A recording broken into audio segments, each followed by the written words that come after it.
ZEE5 app download করুন আর দেখুন সম্পূর্ণ এপিসোড একদম বিনামূল্যে। তোকে আমি বলছি গীত, দয়া করে পারিবারিক অশান্তি টেনে আনিস না। আমিও তো এবাড়ির একটা সদস্য, আমিও তো এবাড়ির বউ, আমার তো কিছু বলার অধিকার আছে।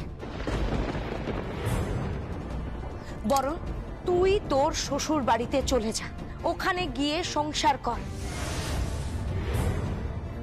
অন্যের সংসারে মাথা ঘামাস না। ছোট বৌদি কি বলছো তুমি, আর কাকে বলছো? গীত এবাড়ির মেয়ে, এটা ভুলে যাচ্ছ কেন? তুমি এভাবে ওকে বলতে পারো না।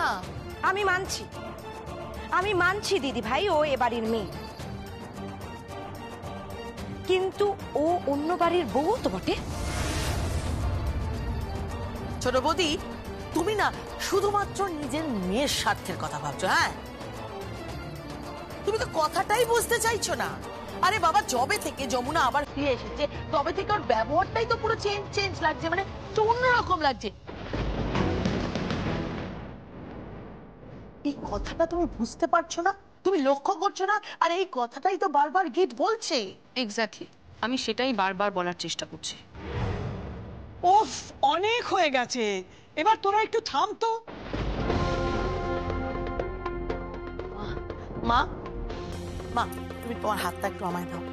ওই দেখো, দাও না হাতটা। ওফ, ও এই দেখো তোমার হাত ধরলে কি মনে হয়? তোমার হাত ধরলে মনে হয় যে কোনো না কোনো মিউজিক ইনস্ট্রুমেন্ট তুমি বাজিয়েছো, মনে হয়। হাতটা ধরলেই মনে হয়, বোঝা যায়। আর এই কথাটাই কালি বলতে চেষ্টা। এ নিয়ে আর কোনো কথা হবে না। কথা হবে না মানে ঠাম না, মানে কথা হবে না মানেটা কি বলো? একটা মেয়ে ঢাক বাজাতে পারছে না, যমুনা ঢাকি, সেই নাকি আমাদের কারোর সামনে ঢাক বাজাতে পারছে না। আর এটা দেখেও তোমাদের মনে কোনো প্রশ্ন জাগছে না? না, কোনো প্রশ্ন জাগছে না, কারণ প্রশ্ন নেই। আমরা অপেক্ষা করি, দেখি ও অনুষ্ঠানে যদি গিয়ে বাজাতে না পারে, তখন নয় আমরা এসব নিয়ে ভেবে দেখবো। হ্যাঁ, তাছাড়া ও আমার সঙ্গীতের স্ত্রী।